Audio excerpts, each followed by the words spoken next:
ఒకప్పుడు white house నుంచి ఒక చిన్న స్టేట్మెంట్ వస్తే చాలు ప్రపంచ దేశాలన్నీ గడగడలాడేవి. అమెరికా అధ్యక్షుడు ఎక్కడికి వెళ్ళినా ఆయన చెప్పిందే వేదం, ఆయన గీసిందే గీత. కానీ మొన్న బీజింగ్లో జరిగిన దృశ్యాలు చూస్తుంటే సీన్ మొత్తం రివర్స్ అయిందేమో అనిపిస్తుంది. ఒకప్పుడు దూకుడుగా ఉండే డొనాల్డ్ ట్రంప్ చైనా దేశ పర్యటనలో అంత సామాన్యంగా కనిపించడం వెనుక ఉన్న అసలు రహస్యమేంటి?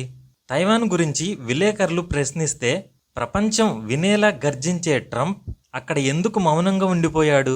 ఇది అమెరికా వేసిన తెలివైన వ్యూహమా, లేక చైనా సాధించిన చరిత్రాత్మక విజయమా? రండి, ఈరోజు ఈ వీడియోలో మనం తెలుసుకుందాం. మనం ఈ పరిస్థితిని అర్థం చేసుకోవాలంటే ఒక పదం గురించి తెలుసుకోవాల్సిందే.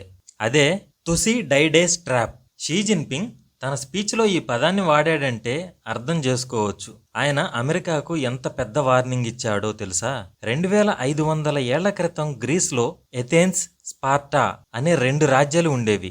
ఒకటి పాత శక్తి, ఇంకొకటి కొత్తగా ఎదుగుతున్న శక్తి. ఆ 2 దేశాల మధ్య అహంకారం వల్ల యుద్ధం జరిగి 2 రాజ్యాలు నాశనమైపోయాయి. ఇప్పుడు జిన్పింగ్ ఏమన్నారంటే, అమెరికా పాత శక్తి, చైనా ఎదుగుతున్న శక్తి. మనం కూడా అలాగే కొట్టుకుని చావాలా, లేక మమ్మల్ని కూడా సూపర్ పవర్ గా అంగీకరించి మాతో సర్దుకుపోతారా అని ఇండైరెక్ట్ గా అమెరికా మొహం మీదే చెప్పేశారు. అంటే ఇక్కడ చైనా మెసేజ్ క్లియర్, మమ్మల్ని ఆపడం మీ వల్ల కాదు, కాబట్టి మాతో స్నేహంగా ఉంటేనే మీకు ప్రాణరక్ష. అమెరికా దగ్గర టెక్నాలజీ ఉంది, కానీ ఆ టెక్నాలజీ నడవాలంటే ప్రాణం పోసేది చైనానే. ఎలాగో తెలుసా? సెమీ కండక్టర్లు, ఎలక్ట్రానిక్ వాహనాలు మరియు క్షిపణి గైడెన్స్ సిస్టమ్ కు కీలకమైన రేర్ ఎర్త్ మినరల్స్ రిఫైనింగ్ లో చైనా 90% ఆధిపత్యం కలిగి ఉంది. అమెరికా తన F-35 యుద్ధ విమానాలను తయారు చేయాలన్నా, టెస్లా తన కార్లను నడపాలన్నా చైనా కర్ణించాల్సిందే. చైనా కనుక ఒక వారం ఎక్స్పోర్ట్ ఆపేస్తే అమెరికా డిఫెన్స్ వ్యవస్థ కుప్పకూలిపోతుంది. అందుకే ఇప్పుడు అమెరికాకు చైనా ఒక అవసరం కాదు, ఒక నిర్బంధం. మరొక వైపు అమెరికా ఎప్పటినుంచో ఇరాన్ను దెబ్బకొట్టాలని చూస్తుంది, కానీ అక్కడ చైనా అడ్డుగా నిలబడుతుంది. ఇరాన్ దగ్గర చమురు ఉంది, దాన్ని కొనే దమ్ము చైనా దగ్గర ఉంది. అమెరికా డాలర్ను వాడకుండా తన సొంత కరెన్సీ యువాన్తో చమురు కొంటూ డాలర్ ఆధిపత్యానికే చైనా ఎసరు పెడుతుంది. దీని వలన ఇరాన్ మీద అమెరికా ఆంక్షలు పనిచేయడం లేదు. అంటే మిడిల్ ఈస్ట్లో అమెరికా వేసిన ప్లాన్లన్నీ చైనా చిత్తు చేస్తుందని అర్థం. ట్రంప్ చైనా పర్యటనలో ఎలాన్ మస్క్, టిమ్ కుక్ వంటి వారు కనిపించడం వెనుక ఒకే ఒక కారణం ఉంది. అమెరికాకు చైనా ఒక రాజకీయ శత్రువు కావచ్చు, కానీ ఈ కంపెనీలకు చైనా ఒక బంగారు గని. టెస్లాకు అక్కడ చైనాలో ఒక పెద్ద ఫ్యాక్టరీ ఉంది. యాపిల్కు చైనాలో ఐఫోన్లో తయారీ ఆగితే కంపెనీ క్లోజ్ అవుతుంది. ఎన్విడియాకు అక్కడ మార్కెట్ లేకపోతే ఏఐ విప్లవం ఆగిపోతుంది. అందుకే ఈ టెక్ బాస్లందరూ కలిసి ట్రంప్కు చెప్పిన మాట ఒకటే, సార్ ఈ గొడవలు పక్కన పెట్టండి, మన బిజినెస్ బాగుండాలంటే చైనాతో ఈ డీల్ కుదుర్చుకోవాల్సిందే. ఇక్కడ మనం ఆలోచించాల్సింది మన భారతదేశం గురించి. అమెరికా ఎప్పుడూ చెప్పే మాట ఏంటంటే, మేము ఇండియాకు బెస్ట్ ఫ్రెండ్స్, క్వాడ్ ద్వారా చైనాను అడ్డుకుంటాం. కానీ రియాలిటీ ఏంటి? ట్రంప్ క్వాడ్ సమిట్ని స్కిప్ చేస్తున్నారు. ఇండియా పర్యటన కంటే చైనాకే ప్రాధాన్యత ఇస్తున్నారు. దీని అర్థం ఏంటంటే అమెరికాకు తన స్వార్థం తప్ప ఏదీ ముఖ్యం కాదు. చైనా విషయంలో వాళ్ళు మనకు సపోర్ట్ చేస్తారు అనే భ్రమలో ఉండకూడదు. వాళ్ళు అవసరానికి చైనాతోనే చేతులు కలుపుతారు. అందుకే మనం ఎవరి మీద ఆధారపడకుండా మన సొంత శక్తిని పెంచుకోవాలి.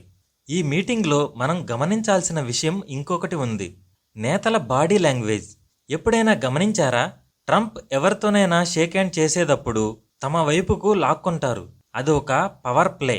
కానీ ఇక్కడ షీ జిన్పింగ్ చాలా ప్రశాంతంగా ఆత్మవిశ్వాసంతో కుర్చీలో కూర్చుని ఉంటే ట్రంప్ మాత్రం ఆయనను మెప్పించడానికి ప్రయత్నిస్తున్నట్లుగా కనిపించారు. దీని అర్థం ఏంటో తెలుసా?